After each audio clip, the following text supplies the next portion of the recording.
माता दी। आज गुप्त नवरात्रि का चौथा दिन है। आज भक्त माँ भुवनेश्वरी की पूजा अर्चना करेंगे। माँ भुवनेश्वरी को संसार भर के यश और ऐश्वर्य की देवी माना जाता है। भुवनेश्वरी आदि शक्ति का पंचम स्वरूप है। इसी रूप में माँ ने त्रिदेवों को दर्शन दिए थे। माँ भुवनेश्वरी को 10 महाविद्याओं में चौथा स्थान प्राप्त हुआ है। पौराणिक मान्यताओं के अनुसार माँ भुवनेश्वरी ही संपूर्ण जगत का पालन पोषण करती है। उन्हें जगत धात्री भी कहा जाता है। माँ भुवनेश्वरी 14 भुवनों की स्वामिनी है। माँ को भगवान शिव की सखी माना गया है। माँ भुवनेश्वरी की पूजा लाल रंग के पुष्प, नवेद, चंदन, कुमकुम, रुद्राक्ष की माला, सिंदूर, फल आदि से करनी चाहिए। पूजा के बाद कथा का पाठ करना चाहिए।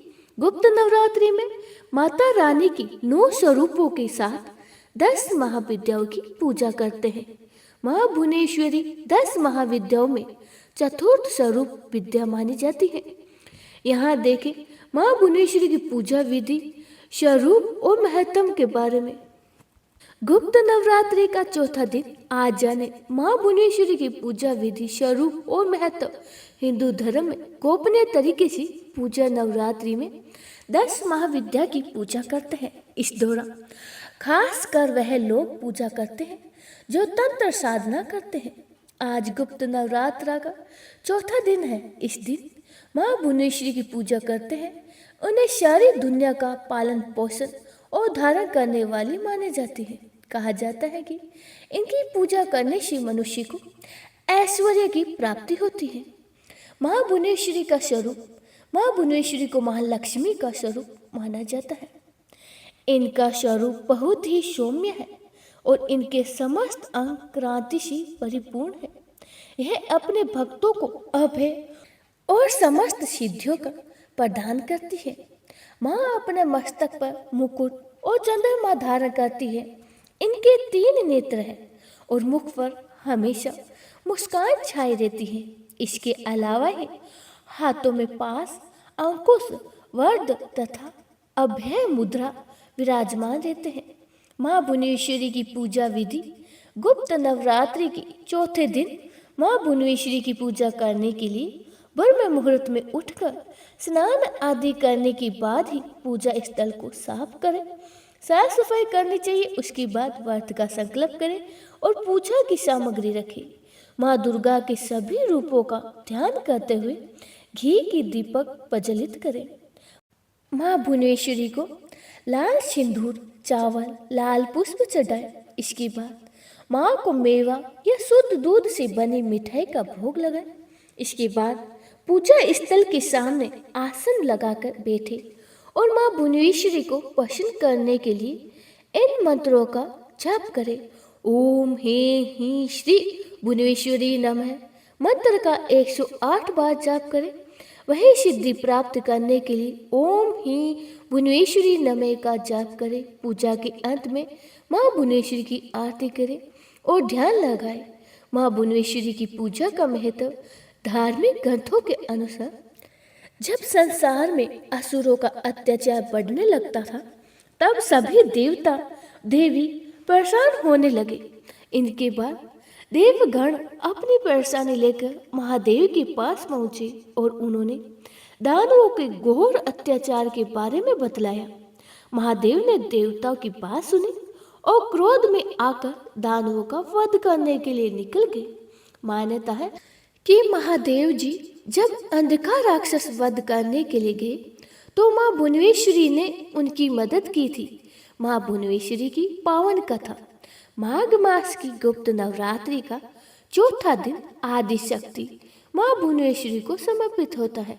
माँ भुवनेश्वरी को त्रिभुवन जननी, संपूर्ण ब्रह्मांड की आदि धात्री देवी कहा जाता है। यह वही शक्ति है जिनसे आकाश, पृथ्वी, जल, अग्नि, वायु और समस्त लोकों की उत्पत्ति हुई थी। माँ भुवनेश्वरी का स्वरूप अत्यंत ही दिव्य और शांत है। वह रक्त वर्ण वस्त्र धारण करती है। इनकी 4 भुजाओं में अंकुश, पास, वार मुद्रा, अभय मुद्रा धारण करती है और उनका आसन सिंह है और वे आकाश तत्व की अधिध्यात्री देवी मानी जाती है। माँ का मुखमंडल चंद्रमा के समान शांत और तेजस्वी है।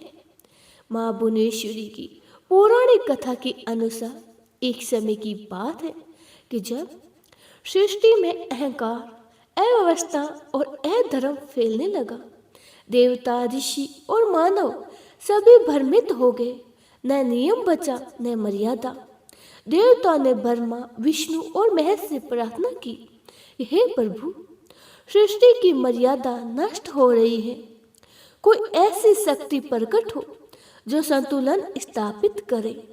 तभी आदि शक्ति ने स्वयं को प्रकट किया और कहा कि मैं जब सृष्टि भटक जाती है तब मैं भुवनेश्वरी रूप में प्रकट होकर उसे दिशा देती हूँ और क्षण भर में ही आकाश प्रकाशित हो उठा और माँ भुवनेश्वरी प्रकट हुई और उनके प्रकट होते ही आकाश को विस्तार मिला, पृथ्वी को स्थिरता मिली और जल को प्रवाह, इसी तरह अग्नि को शक्ति मिली।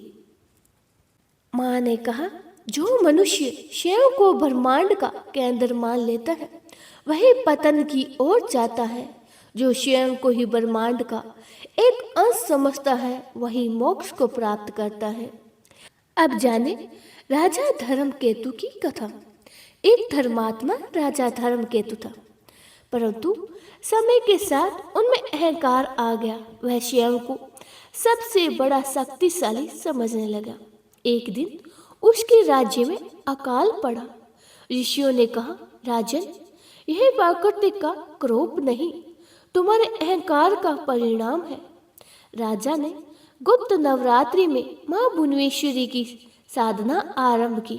चौथे दिन पूर्ण श्रद्धा से जब उसने ध्यान किया, माँ प्रकट हुई। माँ ने कहा, राजा, सच्चा शासक वही है जो स्वयं को सृष्टि का सेवक समझे। राजा ने अहंकार त्याग दिया। माँ के वरदान से वर्षा हुई, राज्य समृद्धि हुआ और राजा को आत्मज्ञान प्राप्त हुआ। माँ भुवनेश्वरी की कृपा से क्या फल मिलता है। और माघ मास की गुप्त नवरात्रि की चौथे दिन माँ भुवनेश्वरी की पूजा से मानसिक शांति, पारिवारिक कलह से मुक्ति, गृह, भूमि और संपत्ति के योग, साधना में सफलता, जीवन में संतुलन, अहंकार का नाश प्राप्त होता है। पूजा का विशेष महत्व, इस दिन मौन रहकर दीपक जलाकर ओम हे ही श्री भुवनेश्वरी नमः इस तरह मंत्र का जाप करने से साधक को विशेष फल मिलता है। बोले माँ श्री भुवनेश्वरी माता की जय हो।